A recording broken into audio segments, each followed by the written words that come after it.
The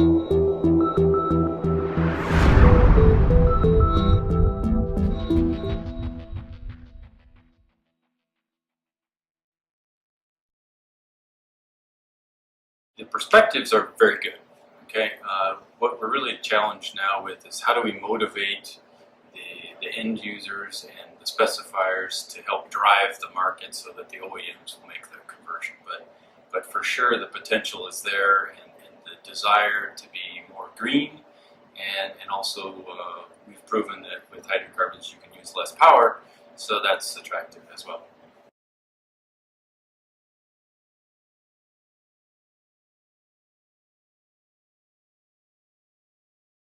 I think that's a tough goal to put our sights on right now. I mean, Europe is so far ahead of the United States in terms of both usage and their willingness to adapt. We also see the legislation forcing or giving a lot of incentive for people to move, if not demanding or by phasing out their alternatives. So, you know, Europe is 100% using nearly 100% using isobutane for household use, and almost 40% use in commercial. So while the stamp approval for the United States is great, it's a start, or say a necessary beginning, I still think we're several years away from reaching the level that they've adopted it to. So hard to predict how long that'll take.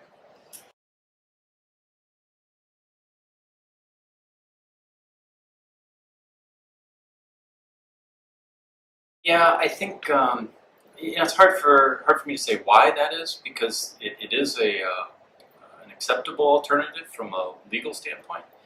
I think maybe it's just because you know, 134A is so dominant there.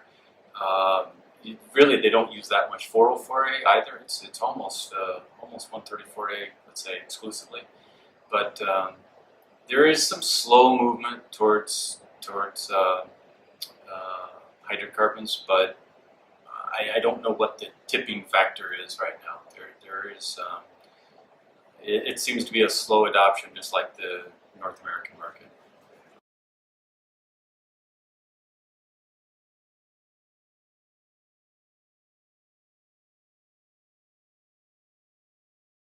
Yeah, I think that's a great question, and I think it's something that we need to address as a industry, because for sure the limited charge in household units is holding back that industry.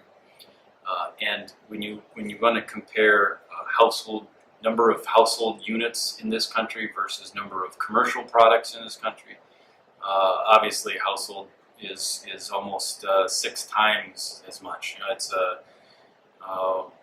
I have to check the number, but I believe it's almost 7 million applications each year versus you know, 1.6 million. It's drastically dwarfs the commercial business. So if you want to make a real change in terms of the environment and the amount and type of refrigerant being used, we have to get the household industry to move in the natural or hydrocarbon direction. And I should say too, as far as Embraco sees the selection of natural refrigerants, hydrocarbons does seem to be clearly the direction to go, both from a cost and efficiency standpoint. With CO2, the system is much more complex just because of its small size, and you don't get the payback as either in efficiency or cost.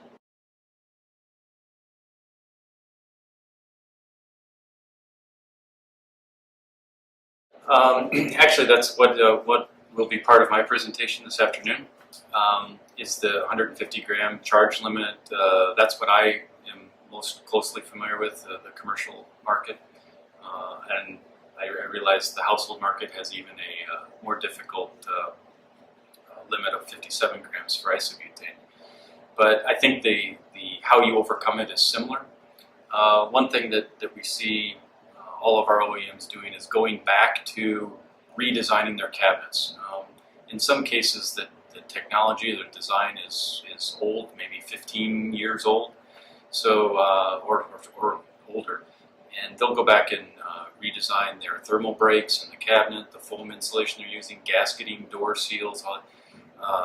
So that's really the first thing that they go back and do. Then they look at internal volumes in terms of tubing, heat exchange surfaces, using forced air evaporators and condensers rather than a hot wall or cold wall mentality. And then also what Embraco is trying to do is reduce the actual size of the compressor. So with a smaller shell, you have less refrigerant in the can, so to speak, and more out in the system that's useful. So there's we're trying to miniaturize all of the, let's say, wasted volume so that the minimum charge can be achieved. And if that's never good enough, then we've seen some OEMs even adopt using two systems in a single cabinet. So each system can have a 150 gram charge limit, but since they're completely separate, that's allowable.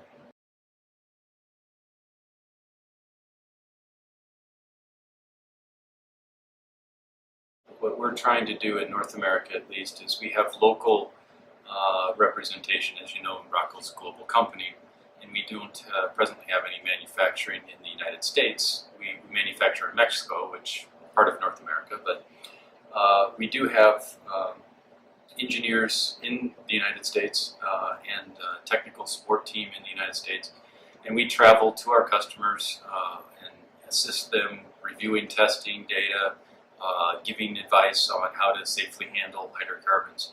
So in that way, we're supporting the effort, but we are yet to reach out to the end user or the let's say the service network that exists today. We'd like to understand how to do that, but we haven't been successful reaching that group yet.